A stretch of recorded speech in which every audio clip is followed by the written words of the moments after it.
Hey, shalom, brothers and sisters. Welcome back. I thank you again for joining me today. Today I want to do a book review, and it's a very interesting book, and I think you might find it interesting.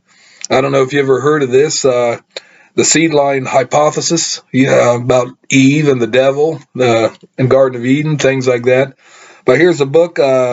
It's by evangelist Ted R. Wieland. It's called Eve, Did She or Didn't She? The Seed Line Hypothesis Under Scrutiny. And it's right here. It's a book right here. And it's a very interesting book. You can pick it up on the site of Mission to Israel, missiontoisrael.com, or you can probably find it on Amazon, eBay, or online bookstore, cheaper, a used one. This book is roughly, let me see, 30 some pages, 130 some pages. It's got a author's biography in the back of it. But anyways, it was first print was in April 2000, and it's a very interesting book. I want to read at least a couple pages to you, just get you to understand about this book. So I'm going to start with probably the first couple pages here. In certain Christian circles, seed line is a doctrine derived from one passage in the Old Testament and a handful of passages in the New Testament. From this limited number of scriptures, seed line advocates teach that the sin committed by Eve in the Garden of Eden was physical, sexual adultery with Satan himself, one of Satan's demons, or with someone from another race commissioned by Satan. From this hypothetical sexual union, the seedliners allege that Cain was conceived, who in turn became the progenitor of the wicked seed line of people who exist to this very day, this present very day. This belief may appear so outlandish, tasteless, and even vulgar to many Christians that they may wonder why bring attention to it. Nevertheless, this unorthodox doctrine warrants close scrutiny. If the seedliners' assessment of the events in the Garden of Eden can be proven scripturally correct, then no matter how unorthodox or unpopular this doctrine may be, we are duty-bound as adherents of the Word of God to accept and teach it. On the other hand, if the seedline belief can be proven scripturally spurious, then it ought to be exposed rather than ignored. Spiritual leaders are admonished by scriptures to address false doctrine, especially doctrine injurious to the gospel of Yeshua, the Messiah. That's you can look up Titus chapter 1 verses 7 through 14 for that. Fact, theory, and hypothesis. That's the subheading title, whatever. The use of hypothesis instead of theory in the title of this book is intentional. Noah Webster first edition of the American Dictionary of the English Language quotes D. Olmsted, who explained the difference between theory and hypothesis. Theory is distinguished from hypothesis thus: a theory is founded on inferences drawn from principles which have been established or on independent evidence.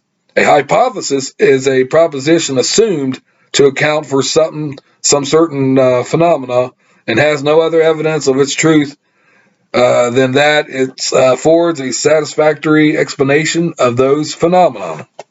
The seedline doctrine is not fact, and it cannot be qualified as a theory. However, it fits perfectly with the definition of a hypothesis.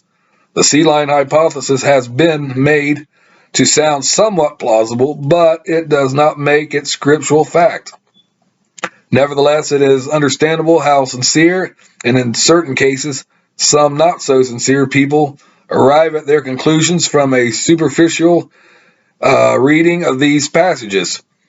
Once these conclusions are drawn, the seedline hypothesis takes on an aura of believability to those who proceed to ignore clear textual intent, who disregard the principles of Hebrew and Greek idioms and the rules of consistency, and who assume a literal interpretation of clearly non-literal statements. By ignoring the rules of sound interpretation, the Bible can be made to say anything a person wanted to, and this is precisely how proponents of the seed line doctrine have arrived at their conclusions. Speculative reasoning. The infrastructure of the seed line doctrine is speculation. If a person highlights the conjectural statements of those who teach the seed line doctrine, it becomes apparent that most of their doctrine is based upon wishful thinking and circular reasoning.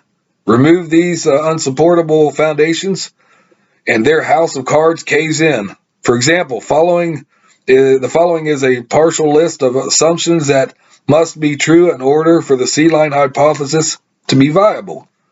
Satan was able to incarnate himself in the Garden of Eden.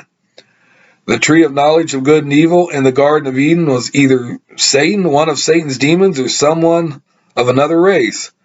The beguiling of Eve was sexual in nature. Satan had sexual relations with Eve.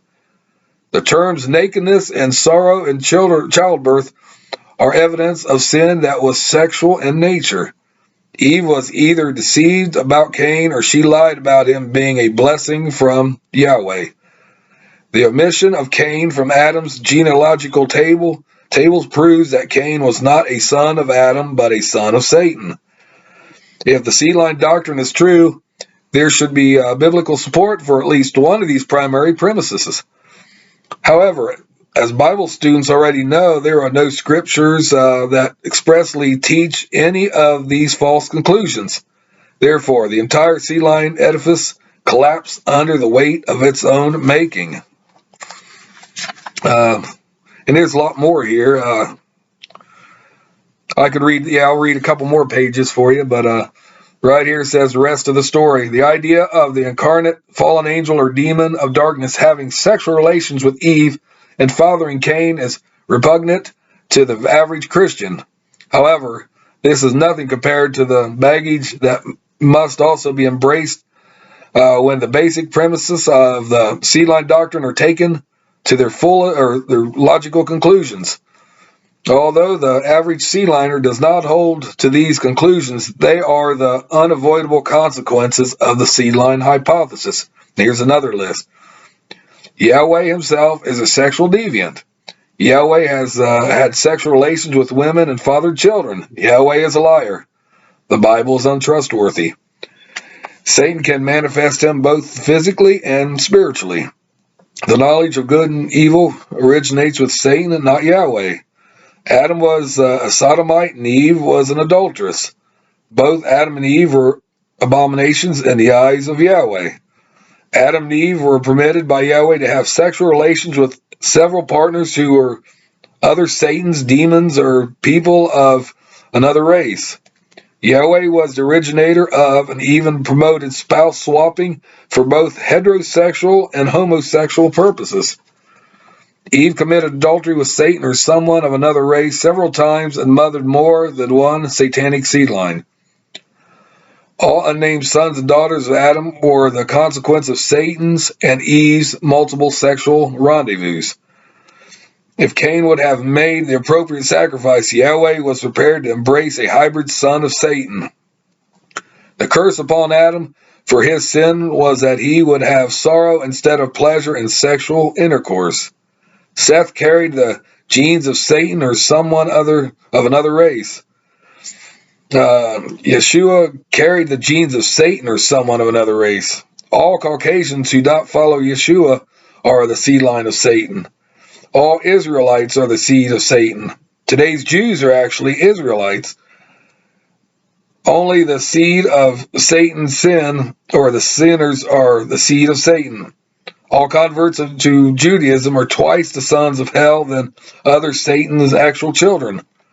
Satan could have and possibly have had sex with some of the Corinthian Christians, both men and women. That was in the New Testament, the Corinthians books.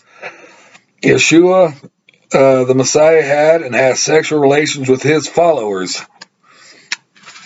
All these deductions difficult to believe, read on, and it will be proven that if the basic seed line hypothesis is true, then all of these tenets must be embraced as well. So the book examines the seed line hypothesis right here. Is it true or not? But it's a very interesting book to get, and I recommend you get this book. Like I said, you can pick it up online at the Mission to Israel on a website or Amazon, eBay, wherever you can find it. And it's a very informative book for all you scholars out there or Bible enthusiasts.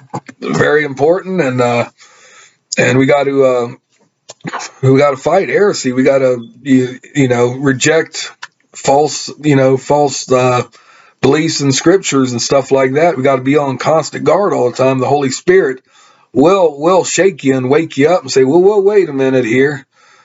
But anyways, comment below. Let me know what you think about this book. If you've read it or have it or anything like that, or after you get it, and if you read it, let me know. And I'd like to hear from you.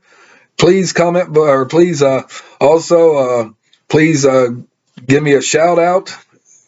Comment, shout out for any other reason you want. Please watch my other videos, and also give me a big thumbs up and hit that notification bell, and also subscribe. I'd really appreciate that. Until we meet again, brothers and sisters, peace out and shalom.